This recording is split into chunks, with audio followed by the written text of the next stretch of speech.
This is the Build Your Path podcast, where we explore how people get into their careers in the built environment. Today's guest is Curtis Dalsimer. Curtis is an estimator at Wohlsen Construction Company and has been in the built environment for over 15 years. Today's episode of the podcast is brought to you by Wohlsen Construction Company.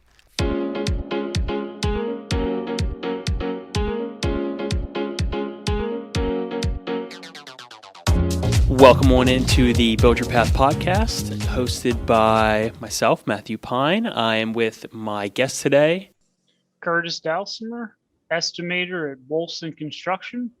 And one of the coolest things I've done was exploring the underground barrel storage portion of the old American brewery project that's in West Baltimore, built in the late 1800s.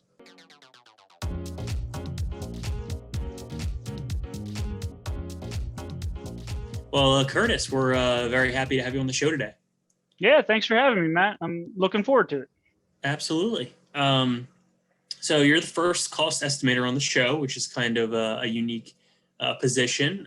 Just give us an introduction of what you do for Wohlsen and how long you've been there. Sure. So estimating's typically broken into kind of two areas. If we're doing a cost estimate for an early design, we're building the estimate based on some conceptual plans, using historical numbers on what a typical concrete slab would cost, square footage costs for electrical, mechanical, and giving the client an idea of what the building will cost based on those early concepts. So that's what's tend to be referred to as pre-construction cost estimating. And then there's more of the hard bid scenario where a client already has full plans and specs for a project, and they're typically bidding that out to 3 to 5 to 10 GCs and looking for the best price. And there we are reaching out to our subcontractors. Same kind of thing. We'll reach out to 5 or so electricians. They'll give us their best number. We'll compile that all and submit our bid for what we think is the best number we can do the project for. Interesting. So to become a cost estimator, just walk us through how you got to where you are now. What pathway did you follow, when you were younger and in school? Sure. So, like most, come junior year of high school, I needed to figure out what I was going to do. Had gone to a few colleges in the area, had visited Virginia Tech, and they had a program called building construction. Didn't have any real construction experience in my family. Had always done real well in math, but didn't really think I wanted to be a mathematician. Didn't sound like the most exciting career choice. So building construction looked interesting, and there was a way, even though I'm a Maryland resident, I could go to Virginia Tech for in-state tuition, and that kind of sold me right there.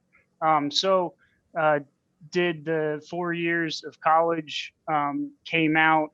A lot of times, if you're coming out of a construction management degree, you're starting down the path to become a project manager or possibly a superintendent. I worked in the field for about 2 years, enjoyed construction, but the field work wasn't my favorite part of it.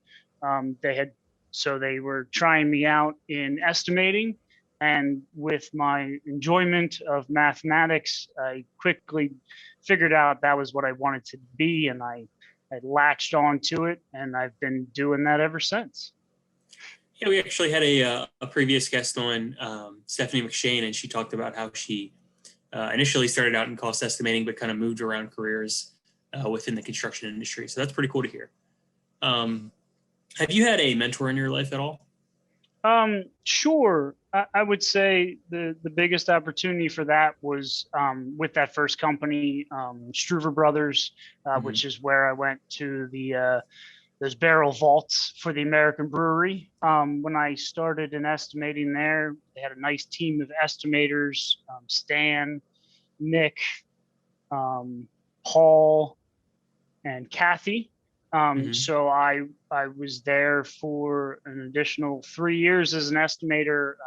Really learned a lot from them on all the skills required to do takeoff, to do the cost estimating, working with the subcontractors. It was a strong group there, and that's where I kind of learned most of my skills. And have you found that a mentor has helped to shape your career? You just mentioned a couple of names there, or have you done any mentoring yourself? The learning the skills is the most complicated thing. I mean, we're putting a ruler to paper and measuring how long the walls are, getting square footages for flooring for. But when you start getting into the details, you certainly need people to be able to bounce ideas off of. When you're starting to get into what some steps are, is always the big thing that we're chasing, making sure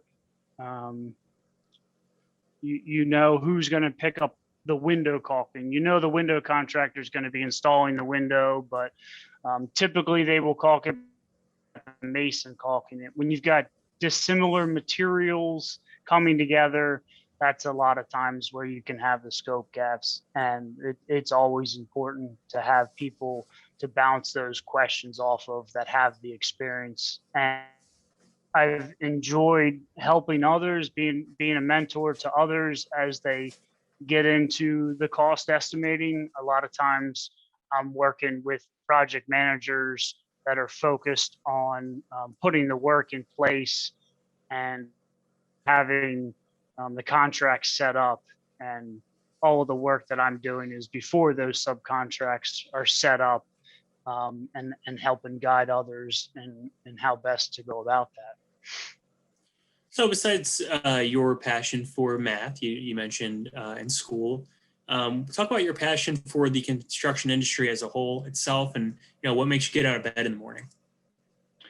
So one of the things I really enjoy about being an estimator is projects that I get to work on. When I started in construction, I was on one project for 2 years and enjoyed putting the work in place, but started to grow tired of going to the same job site every day.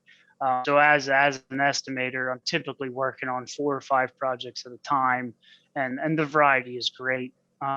Like everybody in the construction industry, it's always so nice to see all the hard work that your colleagues put in come to fruition in the end product. Going to those ribbon cutting ceremonies, walking the space as it's coming up and out of the ground. It's great to see what you're building and products. So talk about some of the rewarding aspects of being a cost estimator, maybe how it affords you have a lifestyle, a nice lifestyle. Talk about some of those benefits. Sure. I think or most positions in the construction industry, it's great. You get to be outside. If you're on a job site, you're out there every day. In my role, I'm usually out on the site 1-2 days a week, looking at things. It's working with others.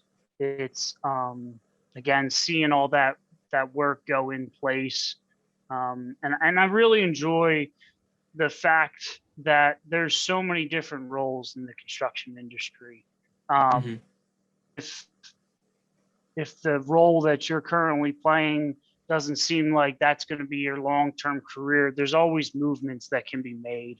Like we said, I started out in the field. It wasn't for me, but organization, they're going to find another role for you. that keeps you happy. I mean, it's good benefits for the most part. You're getting your healthcare benefit and you're getting your paid time off. They're certainly solid careers. So, why should young people enter the industry? Why is the construction industry seen as an attractive industry to the Gen Zers? So I think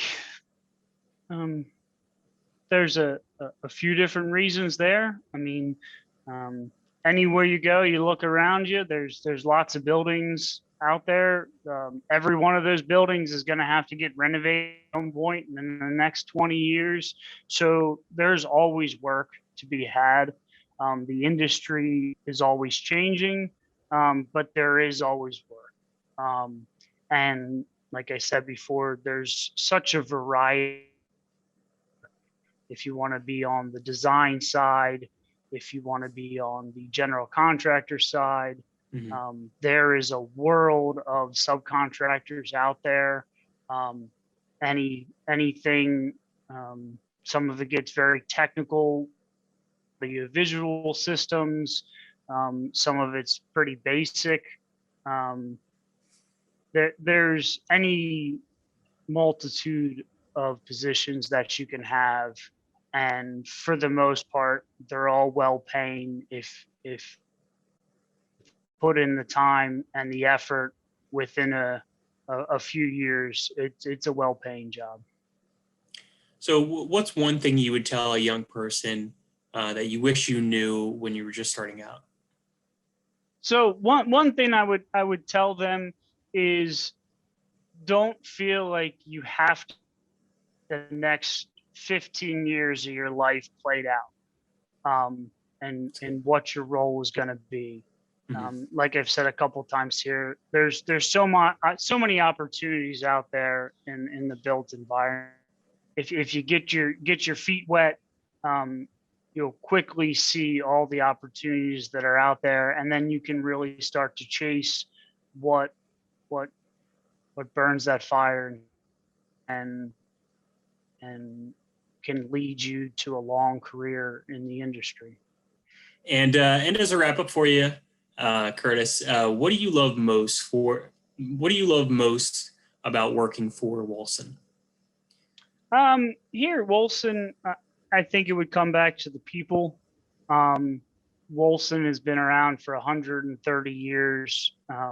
So there's stability there, there's longevity there. So the people working here are of similar mindset of getting a job well done, collaborating together to deliver a good end product for the client, and overcoming those challenges together. It's a team environment here where we're able to lean on each other and support each other for that common goal. Okay. Well, Curtis, we certainly appreciate you taking out the time. Thanks for coming on the show. No problem, Matthew. If you want to learn more about Build Your Path podcast or the built environment overall, go ahead and visit buildyourpath.org. Another big thank you to our guest, Curtis Dalsimer from Wohlsen Construction. Once again, this episode was brought to you by Wohlsen Construction Company. Build Your Path podcasts are produced by the Maryland Center for Construction, Education, and Innovation. I'm Matt Pine. Thank you so much for listening, and we'll talk to you soon.